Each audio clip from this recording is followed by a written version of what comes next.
নবীন ভাই কালেমা তামজিদ শিক্ষা করছেন নবুয়াতের দরজা খতম ভাই ইমানে আনছেন কালেমা তামজিদ শিক্ষা করছেন আমি এটা লেখার উদ্দেশ্য এটাই আমরা আমাদের মাধ্যমে এক শ্রেণী আমরা যারা এই দেশকে মুসলমানিত্ব শিক্ষা দিচ্ছেন জানি না পূর্বপুরুষ আমাদের মুসলমান ছিল কিনা তাদেরকে বেজ্জিতি করা তাদের মাজার ভাঙচুর করা মসজিদ যেই ঘরের ভিতরে আমরা ইবাদত বন্দিগি করি তো ওইখানেও আক্রমণ করা এমনকি আমরা ইচ্ছাকৃতভাবে একজন জ্ঞানীকে আমরা অপমান করতেছি জাতে ফালায়া যে কি খাবি হারিজি ওয়াহাবি সুন্নি ইত্যাদি ইত্যাদি বলে আমরা দোষারোপ করে তাদেরকে বেজ্জিতি করতেছি অথচ আমরা তাদের থেকে আলিফ বা তাসা সরসরায়ের ঈশ্বরদীর্ঘি এরকম শিক্ষা অর্জন করছি এমন মানুষগুলিকে আমরা অপমান অপদস্থ করতেছি পূর্বেও বেলায়াত ছিল গাধে কোণে প্রকাশিল পূর্বেও বেলায়াত ছিল গাদিরে কোণে প্রকাশিল নবীজি বলছেন আমি যার মাওলা আলীও তার মাওলা এই কথা নবীজি বলছেন হাদিস পড়ছেন ভাই কালেমা তামজিদ শিক্ষা করছেন কারবালার ঘটনাতে মুফতি হাফেজ ছিল শত শতে কারবালার ঘটনাতে মুফতি হাফিজ ছিল শত শতে বেলায়াত না মানাতে তাদের ঈমান রইল নি ভাই কালেমা তামজিদ শিক্ষা করছেন এ যুগেও এই দল আছে মসজিদ মাদ্রাসা ভাঙচুর করে তাদের জন্য দোয়া করি আল্লাহ তাদেরকে হেদায়াত দিবেন কালেমা তামজিদ শিক্ষা করছেন এই কি না আমার দিলে মুক্তি মুর্শিদা হাসানুল হাদির চরম তলে আলা ইন্না আউলিয়া আল্লাহি ওয়ালা খাউফুন আলাইহিম ওয়ালা হুম ইয়াহজানুন আল্লাহ বলছেন কুরআনে কালেমা তামজিদ শিক্ষা করছেন যাদের মাজার ভাঙচুর করো মৃত না জীবিত ওরা যাদের মাজার ভাঙচুর করছো তোমরা মৃত না জীবিত তারা আল্লাহ পাক কুরআনে বলছে এ আয়াত মুখস্থ করছেন ভাই কালেমা তামজিদ শিক্ষা করছেন ইমামুল মুরসালিনা খাতামান নবীন কালেমা তামজিদ শিক্ষা করছেন ওই দিন ভাই বলার পরে কয়েকটি লাইন আমি লিখলাম জানি না কতটুকু বুঝাইতে পারলাম আমার বয়স যখন 12-13 তখনই আমি কারি আমিরুদ্দিন সাহেবের কিয়ামতের আলামত নিয়ে কয়েকটি লাইন লিখছিল এই লাইনগুলি এখনে প্রকাশিত এরকম ভিডিও আমি আমার কাছে আছে কয়েকটি লাইন আমরা জানি না আমার চেয়ে আমি অনেক জ্ঞানীগুলো উপস্থিত যাদের সামনে দাঁড়ায় কথা বলার যোগ্যতা আমার নাই কিয়ামতের আলামত নিয়ে কয়েকটি লাইন উনি লিখছিলেন প্রায় 12-14টি ছন্দ এর ভিতরে আমি কয়েকটি ছন্দ প্রকাশ করতেছি আপনাদের সামনে ভুল বেয়াদবি ক্ষমা করবেন আমানত খিয়ানত হইবে ভাই কিয়ামতের আলামত আইবরে সন্তান বেহায়া আপনা মা বাপরে করবে ঘৃণা গালাগালি মারপিট করিবে কিয়ামতের আলামত আসবে ভাই যাকাত হইবে জরিমানা আপনজন হইবে বেগানা শরম বড় মুটিয়া যাইবে মারামারি ঝগড়া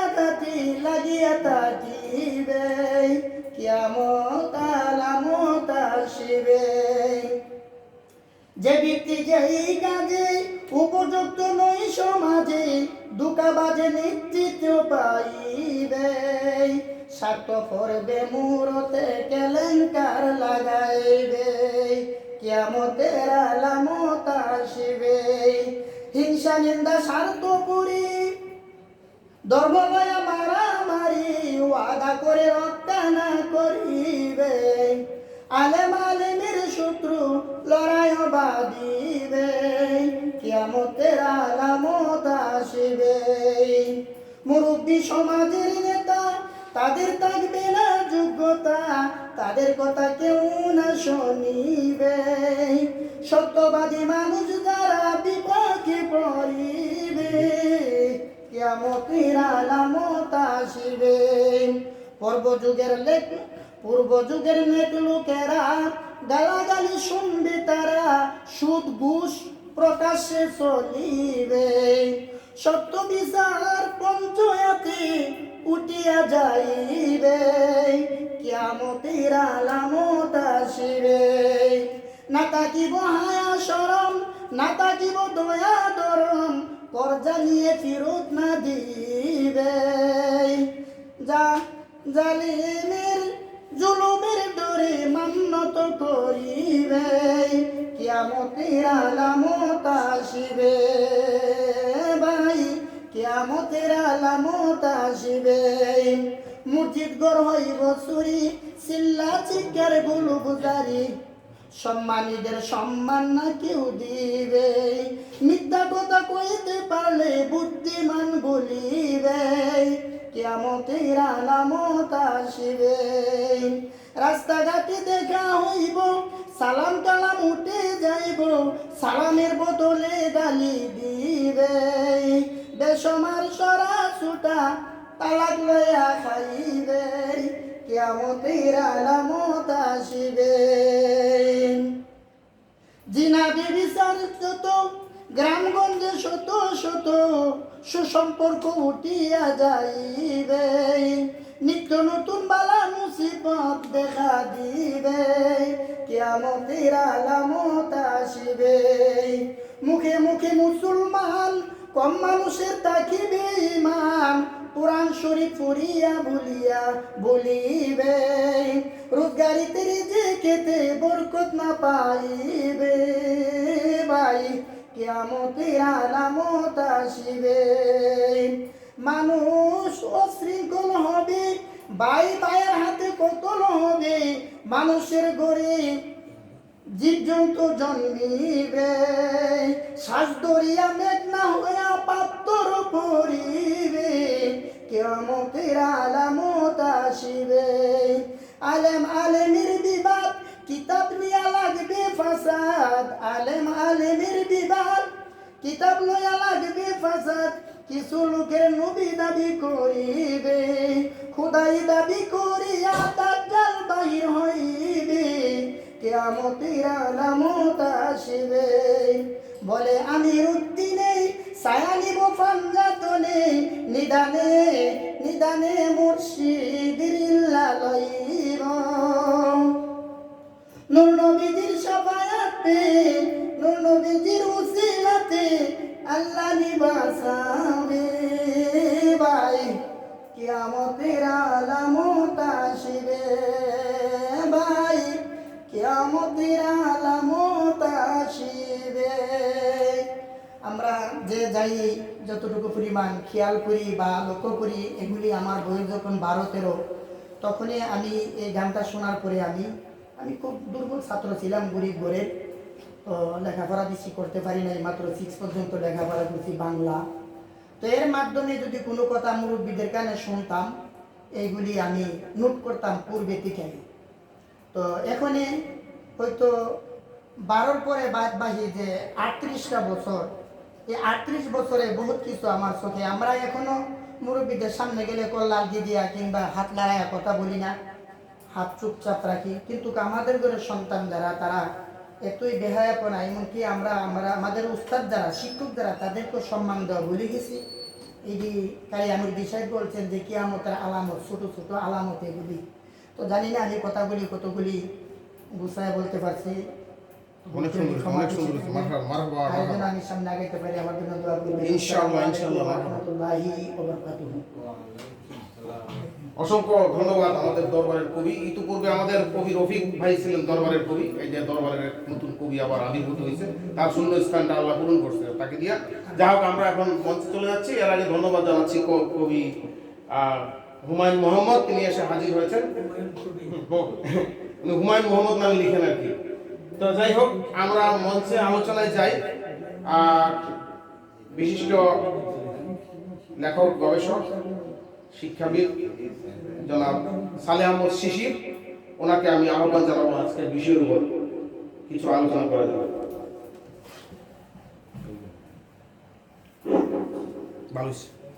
আসসালামু আলাইকুম ওয়া রাহমাতুল্লাহ। আল্লাহ বর্ষা উপস্থিত সুধীমণ্ডলী, আমাদের লাল ফটিক সাহিত্য পরিষদ কর্তৃক আয়োজিত আজকের অনুষ্ঠানে শিরোনাম হচ্ছে মসজিদ ও মাজার সমূহের ঐতিহাসিক ও প্রত্নতাত্ত্বিক গুরুত্ব। এই বিষয়ে ইতিমধ্যে কয়েকজন কথা বলেছেন। আমি ব্যক্তিগতভাবে আসাদ ভাইয়ের সাথে যোগাযোগ ফেসবুকের মাধ্যমে, বাস্তবে আজকে প্রথম দেখা হলো। এখানে তো আমি আসলে বক্তৃতার প্রস্তুতি নিয়ে আসিনি, তারপরেও যেহেতু বলছেন দু একটা কথা বলছি।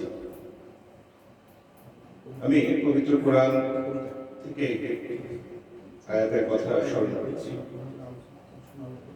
যেখানে মহান রব আল্লাহ তাআলা ঘোষণা করেছেন ফিতনা বা বিশৃঙ্খলা হত্যার চেয়েও জঘন্য অপরাধ।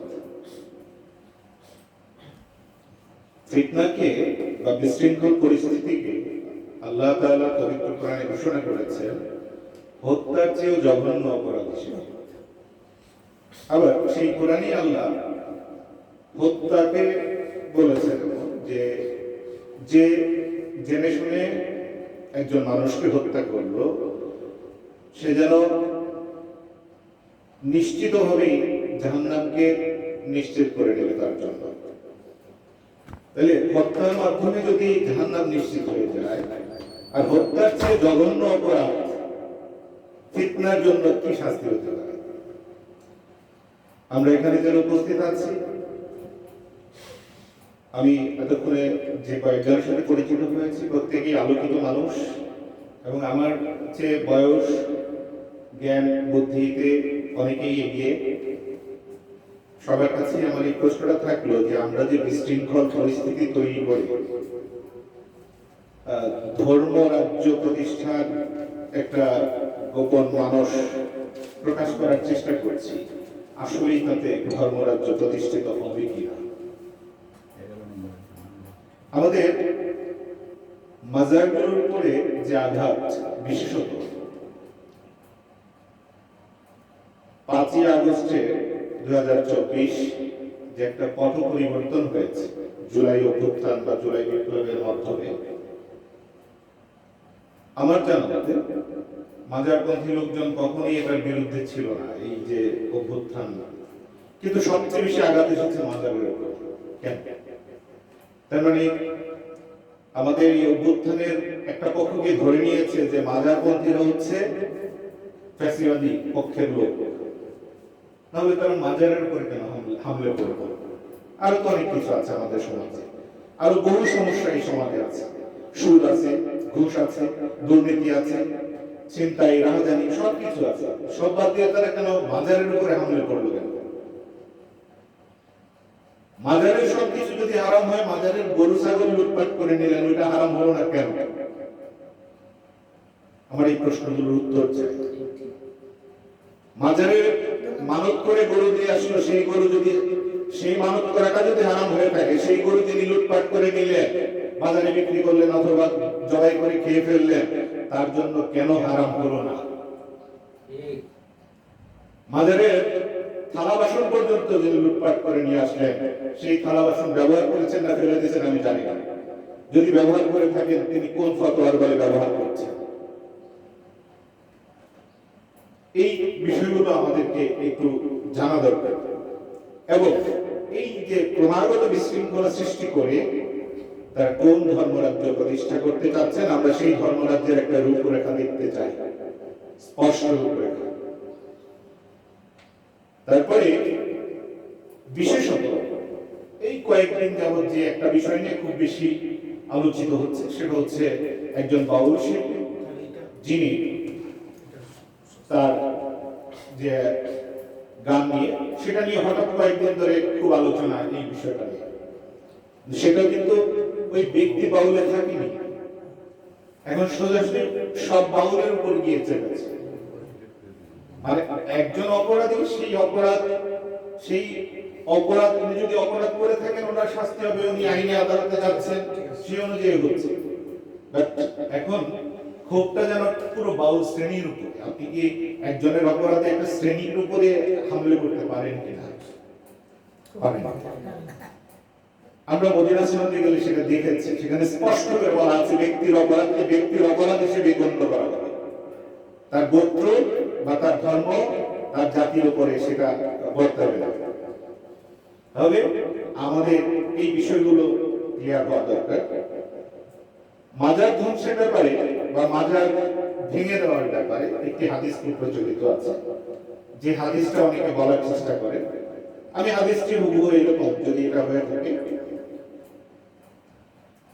আবুল ফাইয়াজ আসাদি রহমাতুল্লাহ আলাইহি বলেন, আলী রাদিয়াল্লাহু তাআলা আনহু আমাকে বলেছেন, আমি কি তোমাকে এমন কাজে পাঠাবো না যে কাজে রাসূলুল্লাহ সাল্লাল্লাহু আলাইহি ওয়াসাল্লাম আমাকে পাঠিয়েছিলেন? সে কাজটি হলো, তুমি কোন চিত্রকে ধ্বংস না করে ছাড়বে না, আর কোন উঁচু কবরকে সমান না করে ছাড়বে না। এটা খেয়াল করুন, যে বর্ণনা করছেন তাকে এই নির্দেশটা দিয়েছেন হযরত আলী রাদিয়াল্লাহু আনহু। আবার হযরত আলী রাদিয়াল্লাহু আনহু রেফারেন্স এনেছেন যে আমাকে বলেছেন রাসূলুল্লাহ। তো আমাকে যখন একজন লোককে বলা হয়, আমাকে, তোমাকে, ওকে নাম ধরে বলা হয়। আমি একজন শিক্ষক, আমি ক্লাসে যখন একজনের নাম ধরে বললাম যে হে কায়েস, তুমি এই কবিতার 5 লাইন লেখো, এটা কি আমার ক্লাসে উপস্থিত 60 জন শিক্ষার্থীকে বলা হলো না ওকে একা বলা হলো? আমি যখন নাম উল্লেখ করে বললাম, তাহলে এই যে হযরত আলীকে যে নির্দেশ দেওয়া হয়েছে, সেই নির্দেশকে আমরা কেন মনে করলাম যে পৃথিবীর 200 কোটি মুসলমানকে এই আদেশ দেওয়া হয়েছে? এই হাদিসটাকে আমি ধরে নিলাম, এটা সহিহ মওযু বা দুর্বল দিকে আমি গেলামই না। স্পেসিফিক ওনাকেই বলা হয়েছে এই কথাটা, এই আদেশটা।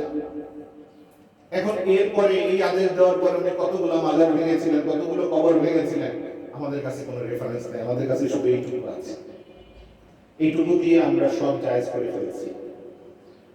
তো এই যে নিদর্শনগুলোকে আমরা ধ্বংস করছি, আমরা একটু ভেবে দেখি, আমাদের পবিত্র কোরআনে মুসা আলাইহিস সালামের কাহিনীর সাথে ফেরাউনের কাহিনী চলে আসছে। আচ্ছা, ফেরাউনরা যে পিরামিডগুলো তৈরি করেছে, পারলে ভেঙে দেন সেগুলো? পারবেন ভাঙতে? তো ফেরাউনরা তৈরি করছে, ভেঙে দিই আমরা। কত বড় মর্দে মুজাহিদ হয়েছি আমরা, ভেঙে দিই।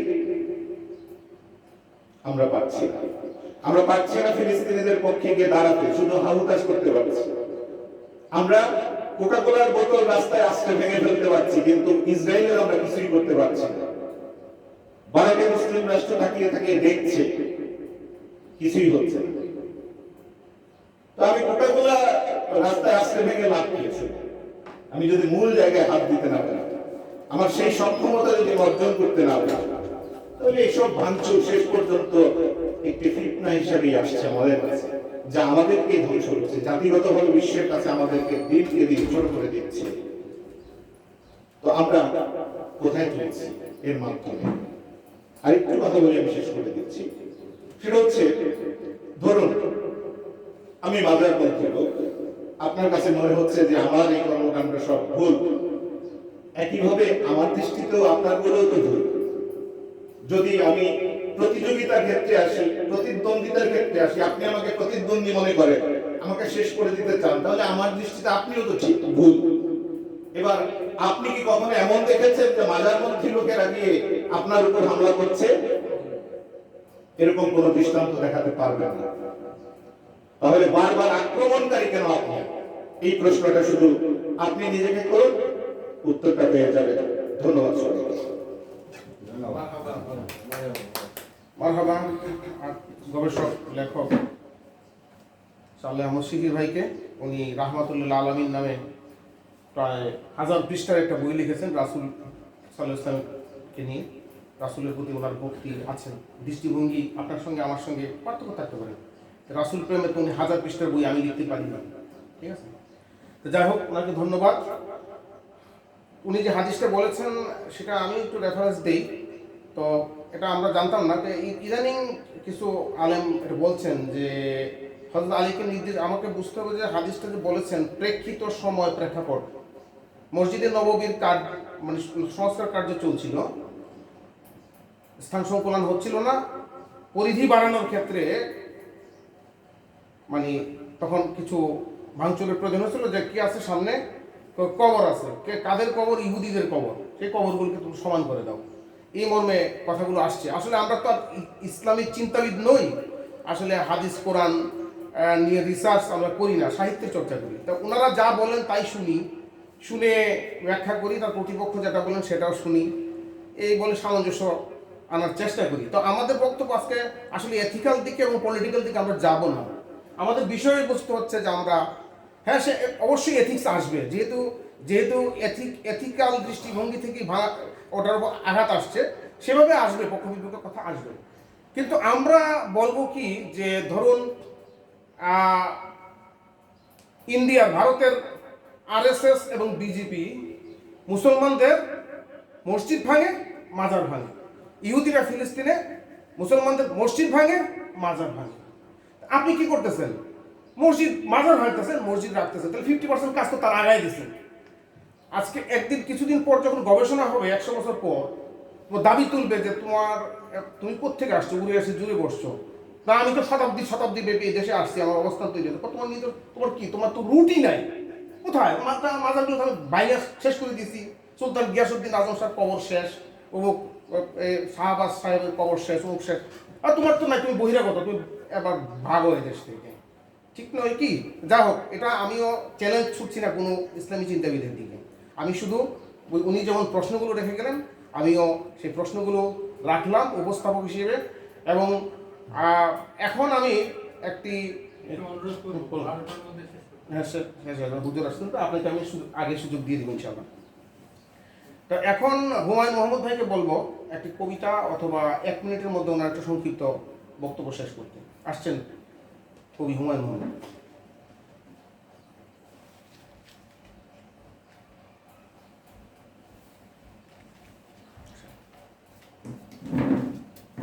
আসসালামু আলাইকুম রাহমাতুল্লাহি ওয়া বারাকাতুহু।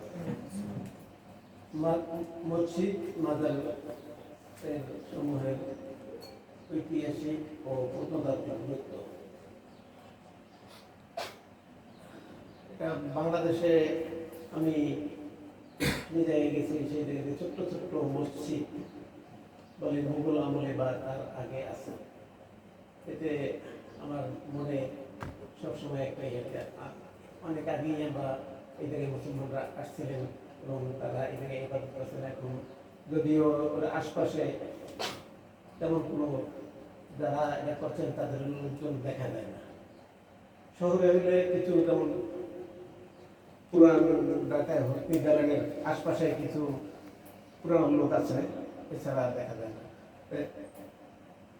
এর ঐতিহাসিক এবং প্রত্নতাত্ত্বিক গুরুত্ব অনেক। আমাদের এই জায়গায় ইতিহাসবিদ আছে, উনি তো এইগুলো নিয়েই গবেষণা করেন এবং অনেক কিছু থেকে আমাদের ইতিহাস ঐতিহ্য পায়। যদি এগুলা এইভাবে ভেঙে ফেলা, যেটা আমি একটু আগে বলছেন, তখন আমরা আমাদের ইতিহাস ঐতিহ্য বলে কিছু থাকবে না।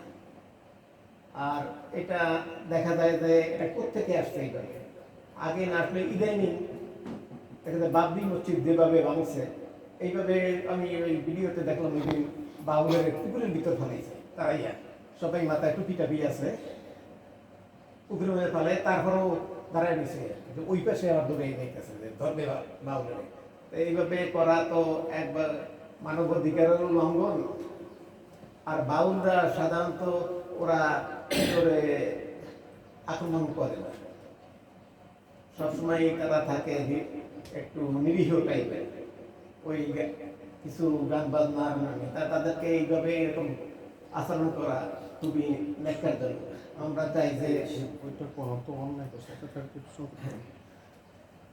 এইভাবে যে না হয়, এটার গুরুত্ব সবাই বুঝি এবং এই ধরনের আচরণ না করি, করলে সামনে আরো বাড়বে এবং শেষ পর্যন্ত দেখা যাইবে যে আমাদের মসজিদগুলো আমরা এই জায়গায় মাজার ভাঙবো আর ইন্ডিয়ার ভিতরে আমাদের মসজিদগুলো হিন্দুরা ভাঙবে, এরকম হইতে পারে। যেটা চলছে ভাঙাভাঙি করে, তারাও ভাঙে আমরাও ভাঙি, তাই এরকম না হয় কাম্য।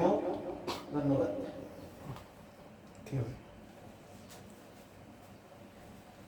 ধন্যবাদ।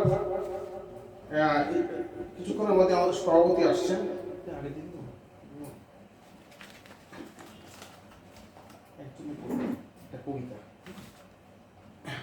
আমাদের আজকের বিশেষ অতিথি বিশিষ্ট প্রত্নতত্ত্ববিদ লেখক জনাব রেজাউল করিম, উনি চলে যাবেন, তো ওনাকে আমরা সুযোগ দিব। তার আগে আমাদের দরবারের অন্যতম ভক্ত, রিটায়ার্ড ওয়ারেন্ট অফিসার, বাংলাদেশ বিমান, আলহাজ মোহাম্মদ নুরুল ইসলাম, অবসরপ্রাপ্ত, উনি একটি কবিতা পেশ করবেন। ওনাকে আমি আহ্বান জানাচ্ছি। ইতিমধ্যে আমাদের দরবারের মধ্যমণি, লালপুরি সাহিত্য পরিষদের প্রতিষ্ঠাতা সভাপতি, ঢাকা বিশ্ববিদ্যালয়ের ফার্সি ভাষা ও সাহিত্য বিভাগের অধ্যাপক খাজা মঈনুদ্দিন চিশতি রহমাতুল্লাহের জীবন ও সাহিত্যের উপর পিএইচডি করেছেন। আমাদের সম্মানিত অভিভাবক ডক্টর আহসানুল হাদি মুদাজ্জিলাহুল আলী সে আসন গ্রহণ করেছেন। এখন কবিতা নিয়ে আসছেন জনাব নুরুল ইসলাম।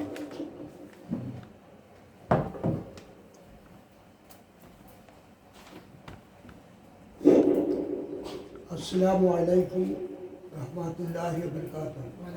উপস্থিত পীর কেবলা লাল ফকির সাহেবের বুঝিবেশি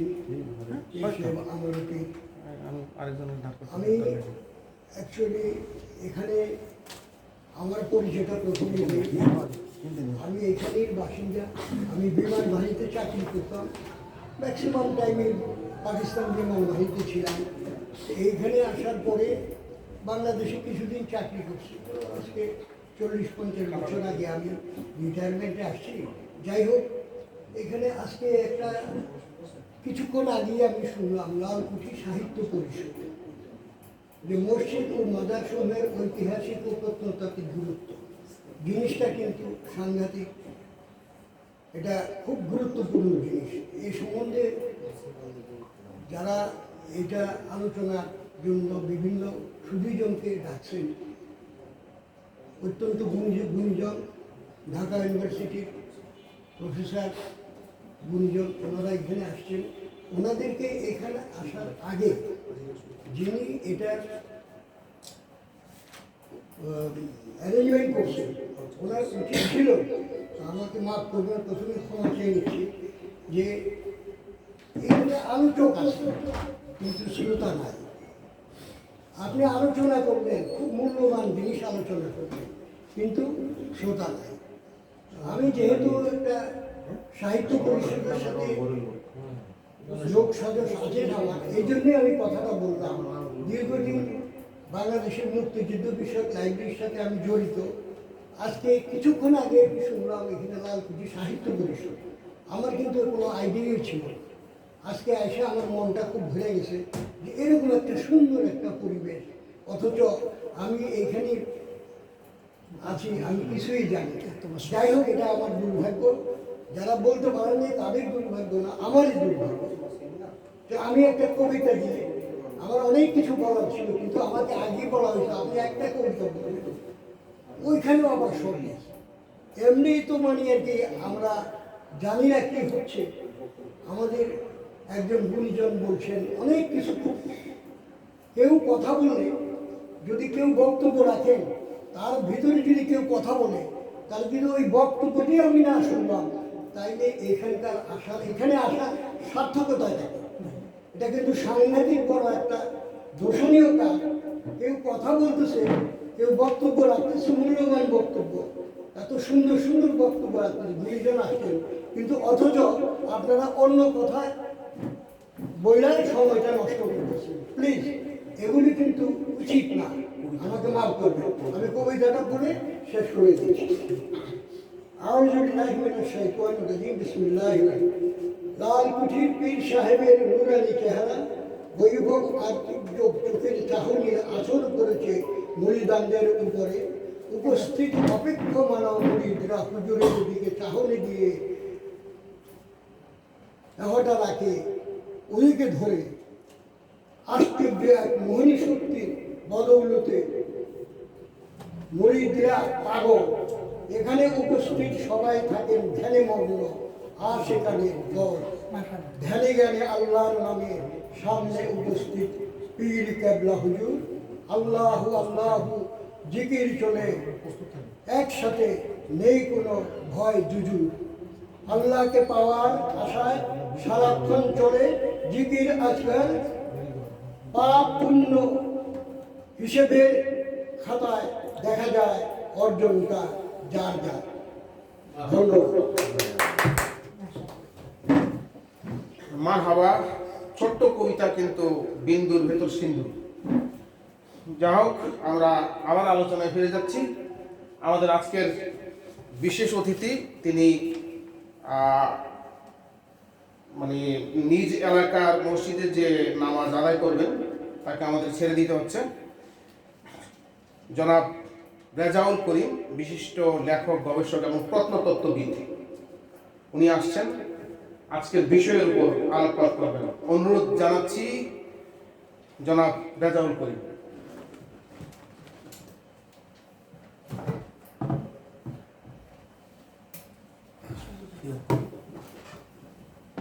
মঞ্চে উপবিষ্ট সম্মানিত লেখক, গবেষক বৃন্দ এবং আমার সামনে উপস্থিত শ্রোতাবৃন্দ, সকলকে আসসালামু আলাইকুম। ওয়ালাইকুম আসসালাম। আমি একটা ব্যক্তিগত কথা দিয়ে শুরু করি। আমি মূলত গল্প, উপন্যাস লিখি। আমার বেশ কিছু ইয়ং পাঠক আছে যারা চোখ বন্ধ করে প্রতি বছর মেলাতে আমার বই কিনে।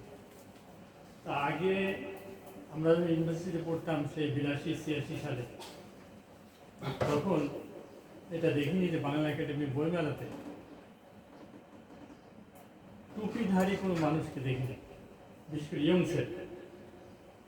এখন বাংলা একাডেমি বই মেলাতে গেলে দেখা যায় যে হয়তো প্রচুর টুপিধারী ইয়ং ছেলেপেলে, তারা শঙ্করের বইও কিনছে, বিভূতিভূষণ বন্দ্যোপাধ্যায়ের বইও কিনছে, নজরুল ইসলামের বইও কিনছে, রবীন্দ্রনাথের বইও কিনছে। এটা সমাজে একটা মারাত্মক অগ্রগতি হয়েছে। যারা ঢাকা বিশ্ববিদ্যালয়ের সাথে জড়িত তারা আরও জানেন যে সেখানে ঢাকা বিশ্ববিদ্যালয়ে মাদ্রাসার ছেলেদের ভর্তি এত বেড়ে গেছে। ওখানে একজন শিক্ষক আছেন, উনি মূলত উপজাতিদেরকে নিয়ে গবেষণা করেন, নামটা এই মতো বলে গেল।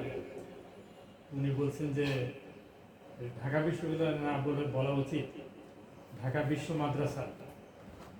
তা আমার কথা হচ্ছে যে আপনারা কি পড়ালেন স্কুল কলেজে? স্কুল কলেজের ছেলেপেলে চান্স না পায়, মাদ্রাসার ছেলেপেলে চান্স পায়। খাতা তো মাদ্রাসার শিক্ষকরা দেখেনি ভর্তি পরীক্ষা, ঠিক আছে? ভর্তি পরীক্ষার খাতা তো আপনারা দেখেছেন। আপনারা দেখেছেন যে মাদ্রাসার ছেলেরা ভালো লিখেছে, তারা তাদেরকে চান্স দিয়েছে। এখন দোষারোপ করতে লাভ নাই, রাগারাগি করে লাভ নাই। মাদ্রাসার ছেলেরা কেন বেশি চান্স পাচ্ছে আর কলেজের ছেলেরা কেন কম চান্স পাচ্ছে, এটা আপনারা খুঁজে বের করেন। বাসা থেকে বের হয়ে আমার বাসার সামনে একটা মাঠ আছে, তার নাম লাল মাঠ, 12 নম্বর সি ব্লক, ঈদগাহ মাঠে বলে। সেখানে দেখলাম প্রচুর ছেলেপেলে খেলা করছে এবং পাশে মসজিদ আছে, মসজিদের সাথে মাদ্রাসা আছে। এবং সেই মাদ্রাসার ছেলেরাও টুপি মাথা দিয়েই ফুটবল খেলছে, টুপি মাথা দিয়েই ক্রিকেট খেলছে। আবার নর্মাল মানে হাফ প্যান্ট পরা ছেলেরাও আছে। এই যে সমাজের পরিবর্তন, সমাজের রূপান্তর, এটা নিয়ে কিন্তু আমাদেরকে চিন্তা করতে হবে। তা নাহলে আমরা যে বিষয়ে এটা আমরা আজকে আলোচনায় বসেছি সেই মূল কারণটা খুঁজে পাবো না। তো এই মেলার কথা যেটা বলেছিলাম, যে মেলায় একটা ছেলে, সে আবার বোধহয় কামেল পাস, সর্বশ্রেষ্ঠ মানে সর্বোচ্চ পর্যায়টা তো কামেল, তাই না? কামেল পাস। এবং সে বইটাও লিখেছে, তার অনেকগুলো বই আছে, 4-5টা বই আছে। তো সে আমাকে জিজ্ঞেস করছে, স্যার আপনি ওয়াহাবি নাকি কি বললো, সুন্নি বলেনি, আহলে সুন্নাত, আহলে সুন্নাত। আমি প্রথমে তাকে চমকাই দেওয়ার জন্য বললাম, the question is very easy. তো মনে করছে তাতে উত্তর পেয়ে যাচ্ছি। তারপরে আমি বলেছি, but the answer is very hard. তো বলছে, স্যার আমি বুঝলাম না। আমি বললাম, ভাই আমি নামাজ পড়ি, আমার জ্ঞান হওয়া মানে জ্ঞান হওয়ার পর থেকে বা বড় হওয়ার পর থেকেই নামাজ কালাম করি, পড়া শিখেছি বোধ হয় তখন ক্লাস 5। কিন্তু আমার ইসলাম সম্পর্কে জ্ঞান হচ্ছে স্কুলের দিনিয়াত বইয়ে যে লেখাটা আছে সেইখান থেকে যেটুকু জ্ঞান লাভ করেছি সেই জ্ঞান। আর বাবা মা জন্ম থেকে দেখেছি তারা নামাজ কালাম পড়ে। আমার বাবা তো 7 ওয়াক্ত নামাজ পড়তো। উনি সরকারি অফিসার ছিলেন, কিন্তু ওই সরকারি কলেজ থাকলে যে হয় যা তাদের বিলাস ব্যসন এগুলার জন্য উনি নিজের ছোট্ট একটা বাড়িতে চলে গেছিলেন। আমাদের অরিজিনাল বাড়ি মুর্শিদাবাদ, ওখান থেকে এসে উনি কুষ্টিয়াতে একটা ছোট বাড়ি করেছিলেন। দাঙ্গা কবলিত হয়ে মেডিকেল পড়া ছেড়ে বাংলাদেশে পালিয়ে এসেছিলেন। তো আব্বা আম্মার কাছ থেকে যা শিখেছি। আর সাম্প্রতিককালে কিছু প্রশ্ন উত্থাপিত হচ্ছে, সম্মিলিত মোনাজাত করা যাবে কিনা, সম্মিলিত জিকির করা যাবে কিনা, তারপরে বেতনের নামাজে 2 রাকাত করে বসা যাবে কিনা, এইগুলো জানার জন্যে বইটই কোথায় পাবো। আমি ওই ইউটিউবটা আছে, দেখি যে ইউটিউবে বেশিরভাগ মৌলানা কি বলছেন, বিশেষ করে যাদের নাম একটু প্রসিদ্ধ, জাকির নায়েক থেকে শুরু করে আজারি সাহেব, তারা কি বলছেন।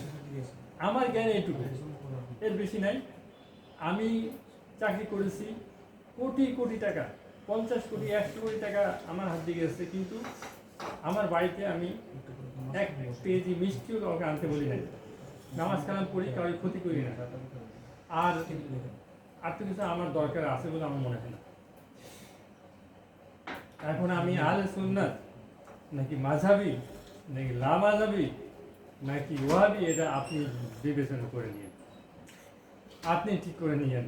তাহলে আমার সাথে একদিন থাকেন, আমি কি করি না করি সেটা দেখে তারপর সিদ্ধান্ত নিয়ে। এখন যে গল্প উপন্যাস লিখছি সেটা নিয়ে আমার একটু সন্দেহ আছে যে এগুলো আবার কোনো পাপ হচ্ছে কিনা।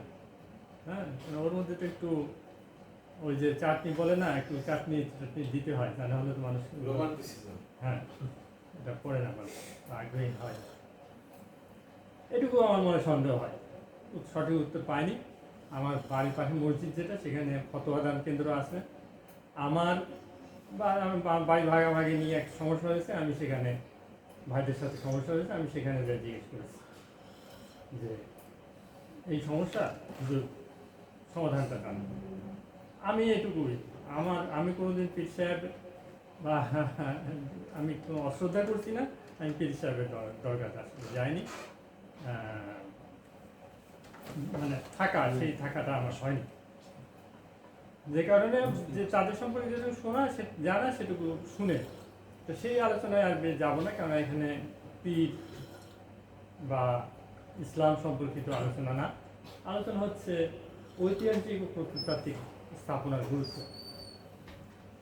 এখন আমাদের দেশের যে স্থাপনাগুলো আছে যেগুলো ঐতিহাসিক, সেইটা সংরক্ষণের আইন হচ্ছে 1968 সালে প্রণীত হয়েছে, এরপরে আর হয়নি।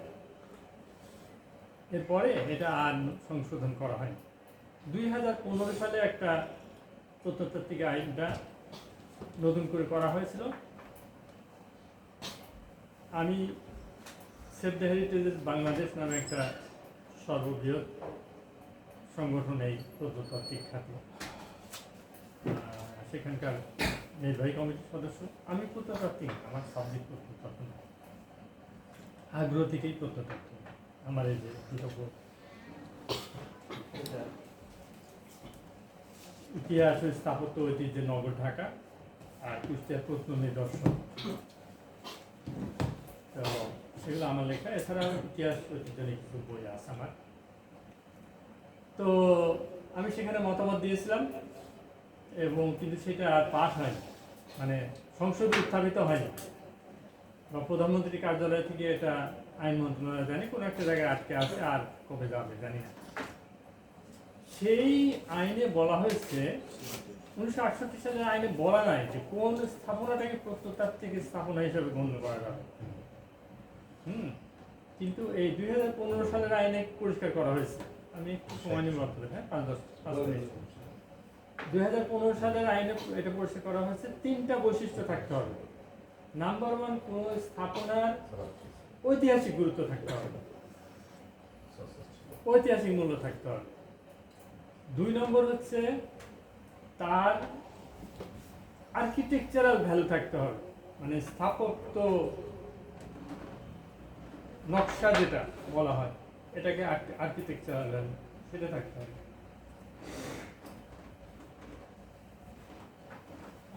3 নম্বর হচ্ছে ঐতিহাসিক স্থাপত্য 100 বছরের উপরে হতে হবে। এখন এই আইনটা এখনো পালন, যেহেতু পাস হয়নি, সেহেতু এই প্রত্নতাত্ত্বিক অধিদপ্তর বাংলাদেশের প্রত্নতাত্ত্বিক সাইটের চূড়ান্ত লিস্ট করতে পারেনি। এই বইটা লেখার আগে আমার লিখতে যে আমি যে সার্ভে করেছি 5 বছর ধরে, আমার মোটামুটি পার্সোনালি 1.5 লাখ টাকার উপরে খরচ হয়েছে। এটা একটা জেদের বশবর্তী হয়ে করেছি, এটা আর একটা কারণে করেছি, আর এটা করেছি জেদের বশবর্তী হয়ে।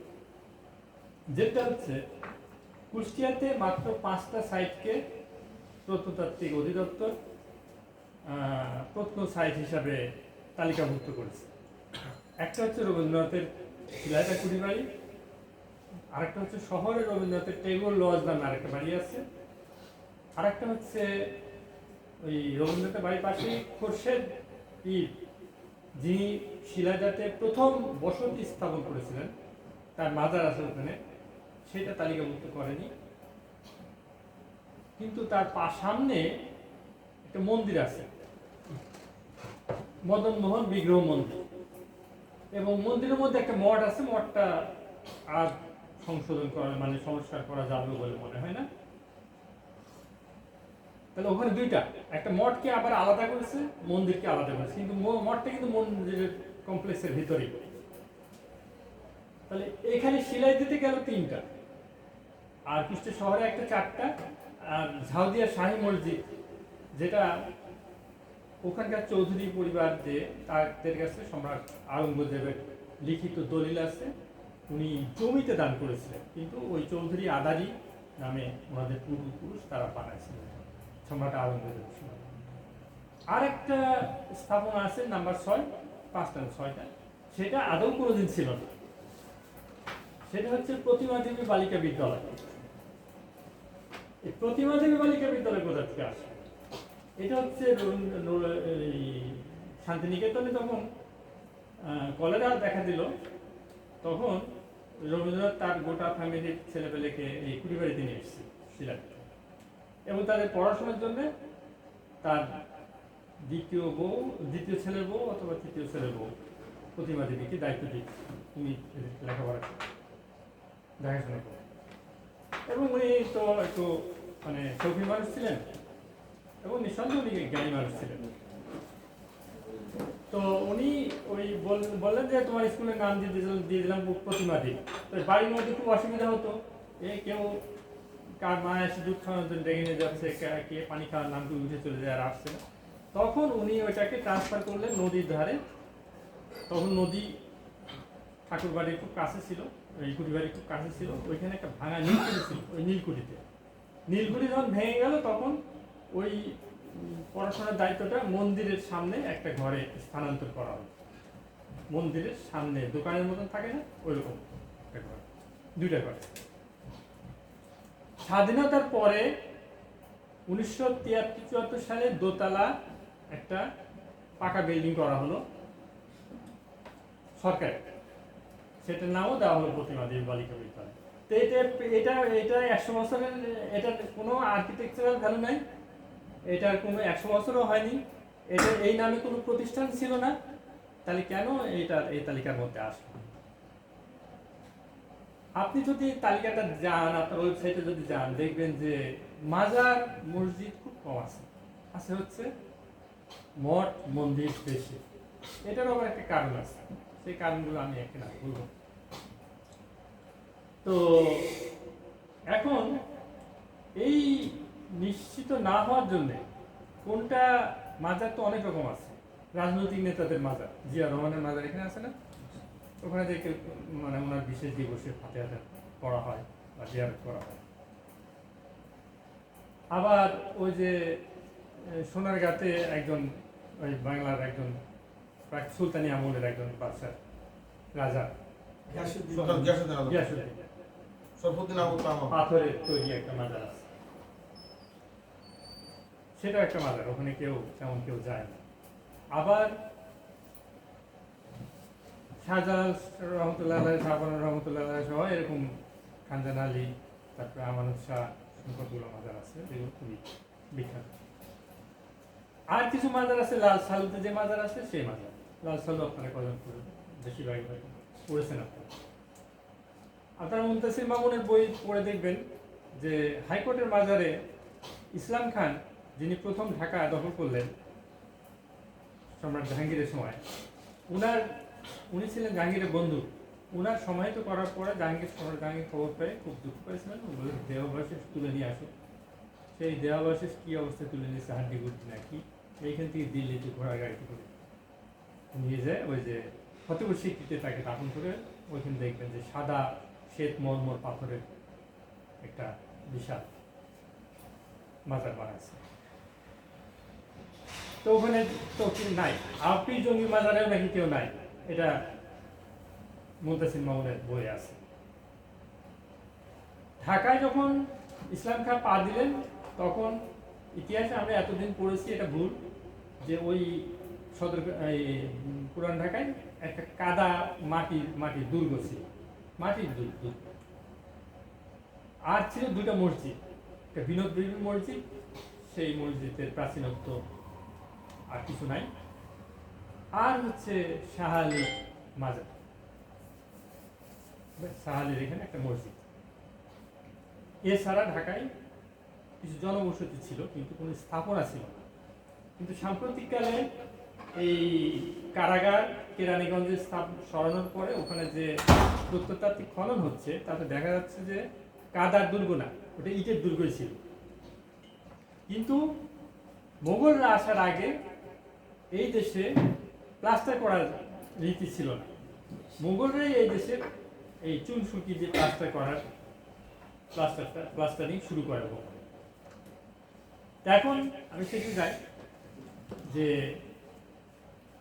মাজার, হ্যাঁ আমি শেষ করছি, মাজার ভাঙা নিয়ে 2টা বিষয় বলে শেষ করবো। সেটা হচ্ছে যে একটা হচ্ছে যে আমার বাড়ি শহরে, কারণ আমরা মাইগ্রেটেড অন্য জায়গা থেকে, ইন্ডিয়া থেকে। তো আমি একটা শহরের থেকে বেশ 2-3 কিলোমিটার দূরে একটা মাজার 10 বছর আগে ভাঙা হয়েছে। মারামারি হওয়ার পরে 2 দলে মারামারিও হয়েছে। মাজারপন্থী যারা, তারাও দা কুড়াল নিয়ে বের হয়েছিল, সাধারণ মানুষও দা কুড়াল নিয়ে গেছে। এটার কারণ হিসাবে যেটা জানলাম সেটা হচ্ছে যে আজানের সময়ও সেখানে ঢোল তবলা বাজানো হতো। আজানের সময় সেখানে ঢোল তবলা বাজানো হতো। গান ছাড়া, গান, সেজদা এছাড়া ঢোল তবলা বাজানো এছাড়া অন্য কিছু হয়। এই কারণে মুসল্লিরা উত্তেজিত হয়ে আজানের সময় এটা বন্ধ করতে বলেছে, বন্ধ করেনি, তারা হামলা করেছে।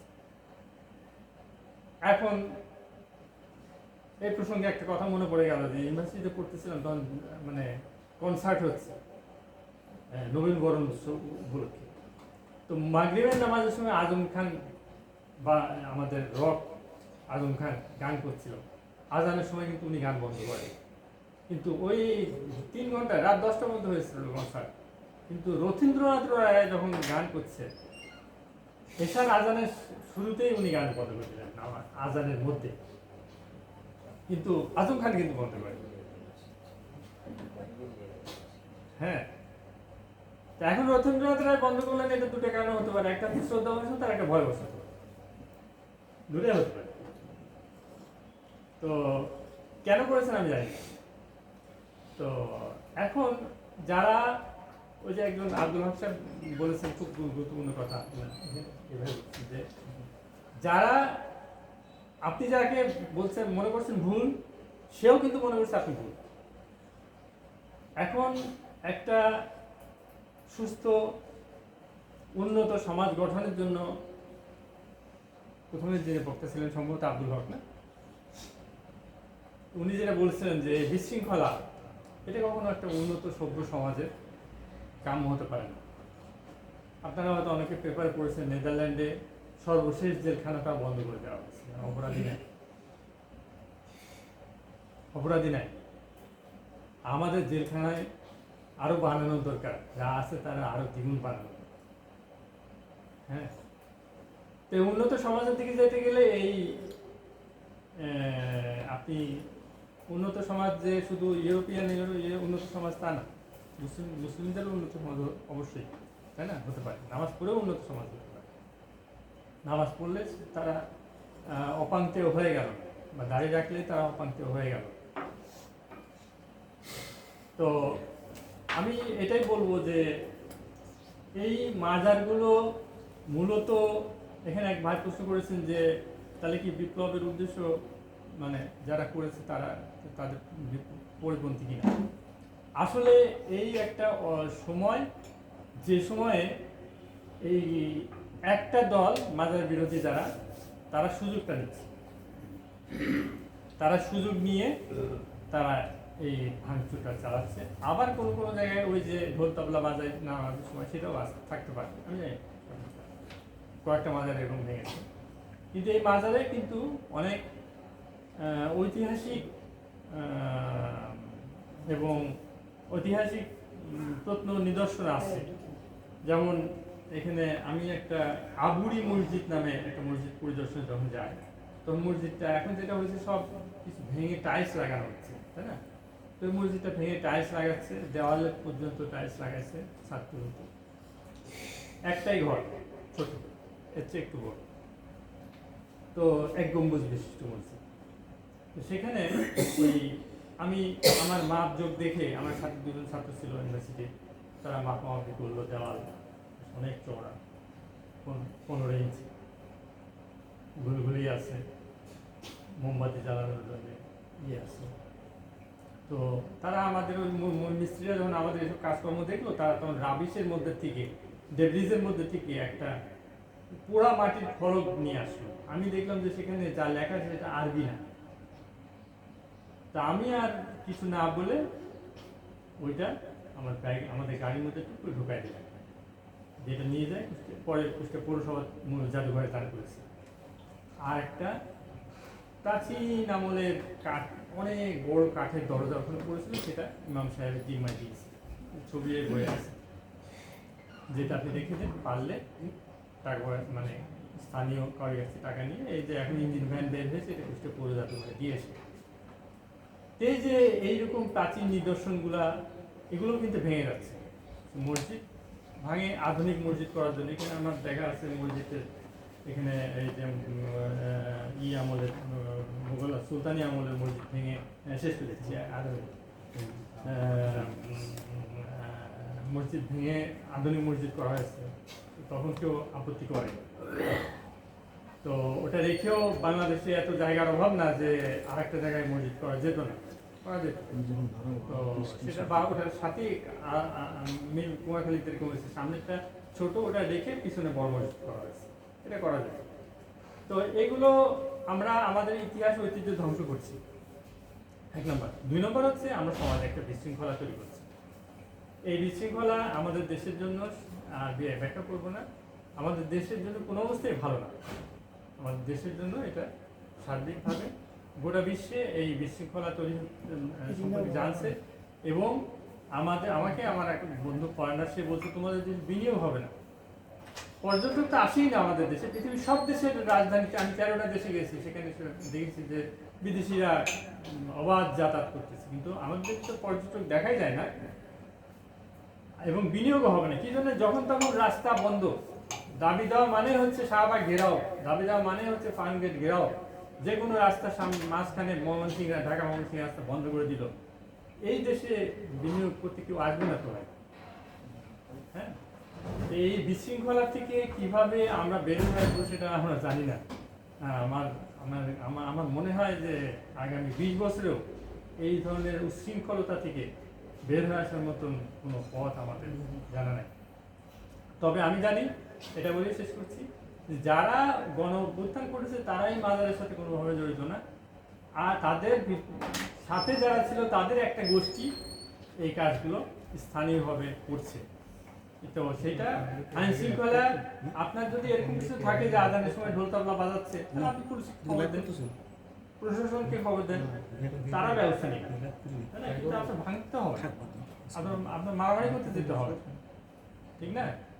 তো আমেরিকাতে উকিলদের কদর এই কারণে খুব বেশি, যে কোনো বিষয়ে মানুষ, আমার বারান্দার সামনে আরেকজন বারান্দায় যে পোশাকে বসে থাকে রোদ পোয়ানোর জন্য, এটা আমার চোখে ক্ষতি হচ্ছে বা আমার মনের অস্থিরতা তৈরি হচ্ছে, মামলা ঠুকে দিল। হ্যাঁ, এইসব কারণে আমেরিকাতে উকিলদের কদর খুব বেশি, মানে তাদের ডিমান্ড বেশি। এখন আমরাও ওই প্রয়োজন হলে মামলা মোকদ্দমা করবো, কিন্তু এই মারামারি, শৃঙ্খলতা এগুলা আমাদের করা উচিত না। এতে একদিকে আমাদের ঐতিহাসিক স্থাপনা নষ্ট হচ্ছে, আমাদের সাথে সাথে আমরা শৃঙ্খল জাতি হিসাবে পৃথিবীতে পরিচয় পাচ্ছি। এগুলোর থেকে আমাদের বের হয়ে আসা। ধন্যবাদ।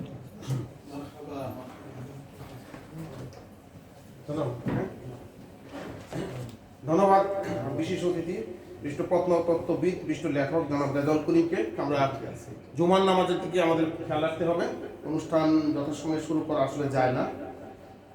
তো এখন আমি বিশেষণ না লাগিয়ে সরাসরি আমাদের বন্ধু কবি মালেক মাহমুদ, যিনি একজন লেখক, গবেষক এবং প্রকাশক, তাকে অনুরোধ জানাচ্ছি আজকের বিষয়ের উপর সংক্ষিপ্ত আলোচনা করার জন্য।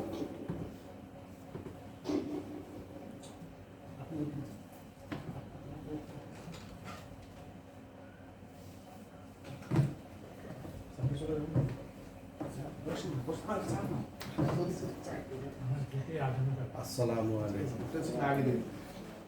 খুব ভালো লাগছে যে আমি এত গুরুত্বপূর্ণ কথা শুনতে পাচ্ছি। আমি আসলে প্রত্নতত্ত্ব বিষয়ের পর কোনো ব্যক্তি নয়। এখানে মোহাম্মদ আশরাফুল ইসলাম আমাদের বড় ভাই, তার কাছ থেকে কিছু শুনবো এই আশায় আমি এসেছি। এই কথাগুলো বলছি এই জন্য, কারণ আশরাফুল আলম ভাইয়ের সাথে আমি জানি যে উনি প্রত্নতত্ত্বের উপরে কি দক্ষতা রাখেন। এই প্রত্নতত্ত্বের উপরে কাজ করেছেন আর একজন মানুষ, তিনি এখন নেই, খন্দকার মাহমুদ আল হাসান। তিনি বিভিন্ন জায়গায় ঘুরে বেড়াতেন, এই প্রত্নতত্ত্ব রক্ষার ব্যাপারে কাজ করতেন। আজকে এই প্রেক্ষাপটের পর আমি যে কথা বলতে চাই, এই বিষয়টা কেন আজকে আলোচনার বিষয়ের কেন্দ্রে এসে দাঁড়ানো। আমাদের দেশে এই নতুন বিজয় বলবো, বা এই বিজয়ের পর যে আমরা আমাদের যে প্রেক্ষাপট সৃষ্টি হয়েছে, যে ইসলামিক চিন্তা চেতনার ভিতরে যে আমরা ধাবিত হতে গিয়ে আমরা কি করছি, আমরা আসলে কি করছি, এই বিষয়টা আমাদের বোঝা দরকার। সত্যিকার অর্থে কি আমরা যে কাজটা করা দরকার সেই কাজটা করতে পারছি, না আমরা একটা জগা খিচুড়ি শব্দটা প্রয়োগ করলাম এখানে, জগা খিচুড়ির ভেতরে আমরা প্রবেশ করছি। জগা খিচুড়ি শব্দটা এই জন্য আমি প্রয়োগ করলাম, কারণ ইসলাম শান্তির ধর্ম, শান্তি বজায় রাখাই আমাদের কাজ। সেখানে আমরা কেন বিশৃঙ্খলা সৃষ্টি করছি? আমরা বলছি আমি যে মতবাদ দেব সেটাই সেরা, কোরআন এবং হাদিস। আমরা এই কোরআন হাদিস নিয়ে যে কথাগুলো আমরা বলি বা যে অবস্থায় আমরা থাকি, সেখানে ভেতরেও আমাদের ইজমা কিয়াসের কিছু ফিকরাত আমাদের ভেতরেও আছে, যা আমাদের ভেতরে আছে সেগুলো আমরা তো মেনে নিই। আর আমাদের যে সংস্কৃতি, বাঙালি সংস্কৃতি, বাংলাদেশি সংস্কৃতি, বাংলাদেশের জাতীয়তাবাদ, এই কথাগুলো যদি আমরা চিন্তা করি, সেই কথাগুলো চিন্তা করতে গেলে আমাদের আসলে কি আমরা দেখতে পাচ্ছি, আমরা কিভাবে মুসলমান হলাম, আমাদের সংস্কৃতিতে কি ছিল, এখন কি আছে, পরবর্তীতে আমরা কোন ধারায় যাব। আমি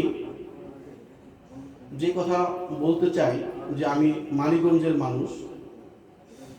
মানিকগঞ্জে কিন্তু পীরের এলাকা অনেকটা আপনারা বলতে পারেন এই এলাকা, এবং সেখানে বাউল যে আজকে যে বাউলের যে বিষয়টা, সেখানেও একটা জায়গা। কিন্তু দেখেন, দীর্ঘ ইতিহাসে কখনো আমি এমন দেখিনি, আমার পিতামহ বা আমার আবু যারা ছিল, আমি কখনো শুনি নেই এরকম কোনো ঘটনা। এখন যে ঘটনাগুলো ঘটছে, তাই আমি বলতে চাই যে আমরা আসলে কোন দিকে যাচ্ছি আমাদের ভাবা দরকার। আমরা যদি না ভাবতে পারি তাহলে হবে না। মানিকগঞ্জের যদি আরো এগিয়ে যাই তাহলে আমরা কি দেখব? আপনি এখানে হয়তো মানিকগঞ্জের কেউ আছেন কিনা, বাটিমুড়ি দেখবেন একটি মাজার আছে, এবং সেটা সরকারিভাবে প্রতি বছর সেখানে এই হয় বাটিমুড়ি। এই যে একটা মাজার, সেখানে কিন্তু প্রতি বছর ওরস হয় এবং একটা সময়, নির্দিষ্ট সময়, এবং সরকার সেখান থেকে টাকা পায়। যদি সরকার টাকা পায় তার মানে কি? প্রত্নতত্ত্বের আন্ডারে তো এই মাজারটা, তাই না? আমি যদি বলি মাজার ভেঙে দেব, তাহলে এই মাজারটার অবস্থা কি? ঝিটকা শরীফ নামে একটি মাজার আছে, আপনারা দেখবেন। এখন সেই দিকে যদি আমরা তাকাই তাহলে আমরা কি দেখব? তাহলে দেখবো যদি সেটা ভেঙে দিই তাহলে সে আমাদের কি অবস্থা হবে।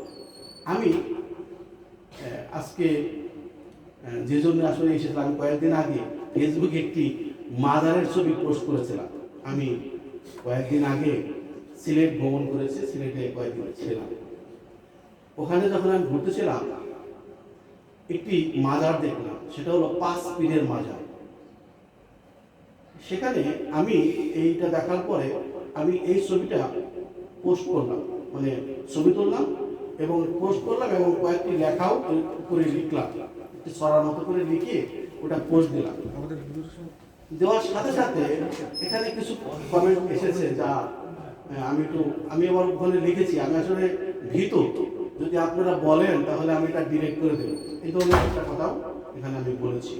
যে কারণ যদি আমি এটা লেখার পরে আমাকে এর পরবর্তীতে লিখেছে, আপনি আসলে ইসলাম মানেন কিনা, আপনি কি মুসলমান কি, তখন আপনি কি, এই ধরনের কথা গেলে এর পরবর্তীতে কিছু কথায় আসছে। সেখানে আমি বলেছি যে আমি তো ইসলামের পক্ষের লোক, শব্দটা এইভাবে বলেছি, আমি ইসলামের পক্ষের লোক। আমি এর পরবর্তীতে আরেকটি ওইটার নিয়ে আমি একটা ছড়াও লিখেছি, এরপর ধর্ম নিয়ে লিখেছি।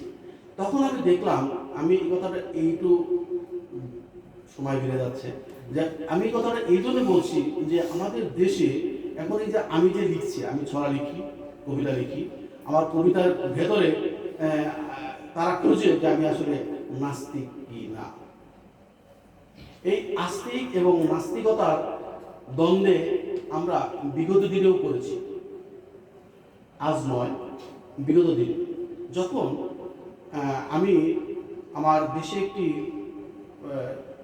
বিচার হচ্ছিল, সেখানে যেহেতু আমি ওখানে আমাকে ডাকছে এবং আমি কথা বলতেছিলাম। যখন আমি কথা বলতেছিলাম, এক মুক্তি, তাকে মুক্তি হওয়ার পেছনে আমি অনেক সহযোগিতাই করেছি, আমাদের ভাই বোনেরা যা ওরা লেখা করো কর্মী মাদ্রাসা।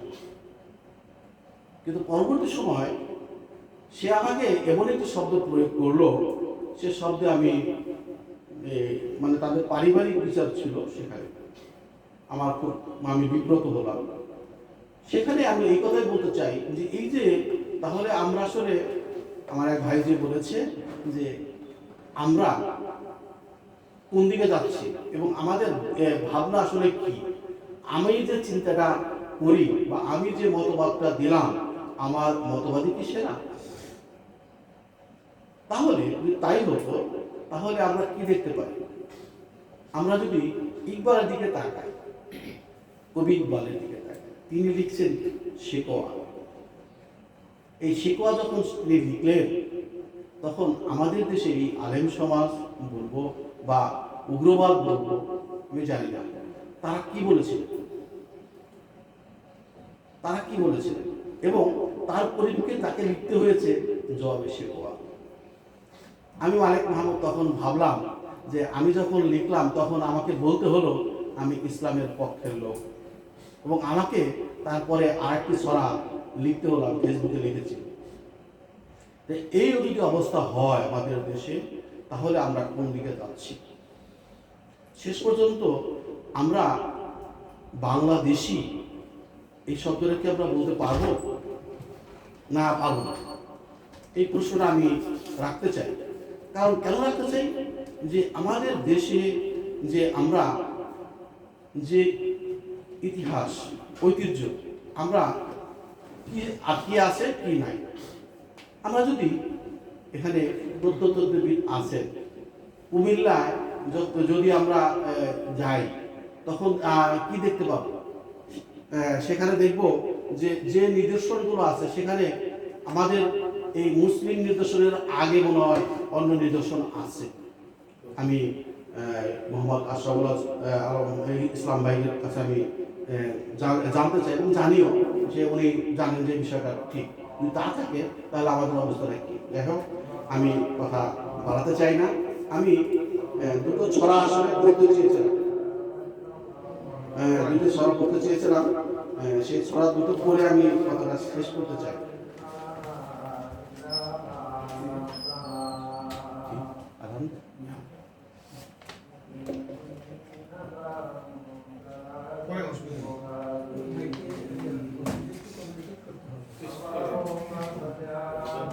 ছোট্ট ছড়া, আমার ভাব, কোথায় তিনি কোথায় থাকেন, আমার ভাব, কোথায় তিনি কোথায় থাকেন, আমায় তিনি কোথায় রাখেন। না দেখা মন দেখতে খুঁজি, বিশ্বাস আমার পূর্ণ পুঁজি। লাশারিক সে আমার রব, তার ইশারায় চলছে সব।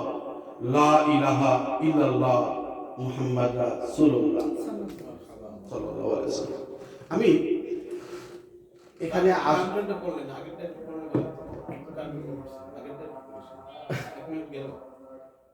কোনটা? হ্যাঁ, দুইটা স্যার, এরপরটা শোনা হচ্ছে, শুনে ওনার সময় যেহেতু সমস্যা না, জমার সময় হচ্ছে তো আমরা অ্যাটেন্ড করেছি, এটাই তো। এরপরে ছড়াটা, নবীর পথে চল, মরু পথের ধুলোকণা, শোনরে মানুষ শোনো, সত্য নবীর সত্য বাণী তোমার হৃদয় বনো। হকের পথে চলতে হবে, সত্য কথা বলতে হবে, বিশ্বনবীর জীবনধারা মানি আগে মানি, মানতে হবে বুঝতে হবে পাক কোরআনের বাণী। মরুপথের ধুলো বলে শোনরে মানুষ জনা, নিজকে বড় না ভেবে ঠিক ভাববে ধুলি কণা। বলতে হবে বিনয়ী মন, দুঃখী জনার হবে আপন। মানব সেবায় এগিয়ে এসে সত্য কথা বলো, জীবনের রেখায় প্রতি পদে নবীর পথে চলো।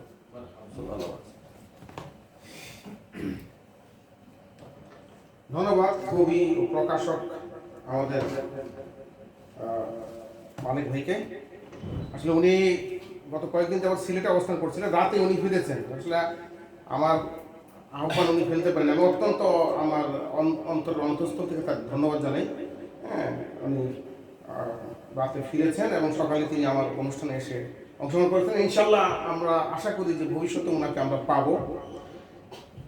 এবারে আমাদের আরেকজন অগ্রজ কবি, গবেষক এবং সাবেক অধ্যাপক ফার্সি ভাষা ও সাহিত্য বিভাগ ডক্টর আবু মুসা মোহাম্মদ আরিফ বিল্লাহ, উনি আসছেন আজকের বিষয়ের উপর সংক্ষিপ্ত আলোচনা করবেন। জনাব ডক্টর আবু মুসা মোহাম্মদ আরিফ বিল্লাহ।